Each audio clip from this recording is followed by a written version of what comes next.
नमस्कार. महाराष्ट्र जनमत लाईव्हमध्ये आपले स्वागत आहे. जळगाव जिल्ह्यातील नवनिर्वाचित आमदारांचे सर्वप्रथम हार्दिक अभिनंदन.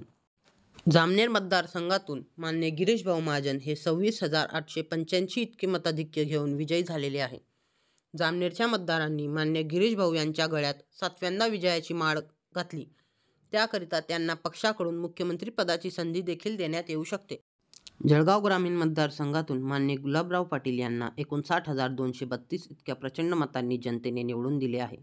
विशेषतः लाडक्या बहिणींनी गुलाबभाऊंना भरघोस मते देऊन त्यांना प्रचंड मतांनी विजयी करून महाराष्ट्राच्या विधानसभेत आपला प्रतिनिधी म्हणून पाठवलेले आहे.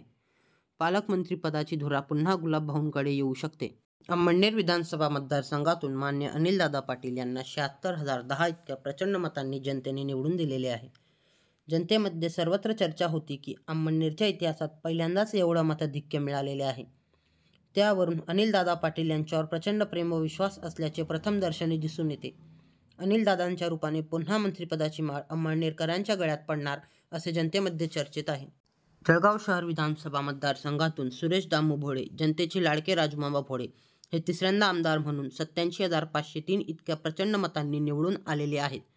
जनतेने राजूमामा भोळे यांच्यावर प्रचंड मतांचा वर्षाव करून त्यांना तिसऱ्यांदा आपले प्रतिनिधी म्हणून महाराष्ट्र विधानसभेत पाठवलेले आहे. चाळीसगाव मतदारसंघातून विद्यमान आमदार मंगेशदादा चव्हाण यांच्यावर प्रचंड विश्वास दाखवून मतदारांनी मंगेशदादा चव्हाण यांना 85,653 इतक्या प्रचंड मताधिक्याने निवडून दिलेले आहे. भुसावळ मतदारसंघातून संजय सावकार यांना प्रचंड मतांनी निवडून देत 47,488 इतक्या प्रचंड मतांचा लीड देऊन जनतेने निवडून दिलेले आहे. पाचोरा मतदारसंघातून किशोरप्पा पाटील यांना जनतेने पुन्हा संधी देऊन 38,689 इतक्या प्रचंड मतांनी निवडून दिलेले आहे. चोपडा मतदारसंघातून प्राचार्य चंद्रकांत सोनवणे यांना 32,313 मतांनी विजयी करून जनतेने आमदार म्हणून विधानसभेत पाठवलेले आहे. मुक्ताईनगर मतदारसंघातून पुन्हा चंद्रकांत पाटील यांना प्रचंड मतांनी निवडून देऊन जनतेने सेवेची संधी दिलेली आहे. रावेर मतदारसंघातून नवखा उमेदवार अमोल जावळे यांना विजयाची माळ मतदारांनी घातलेली आहे.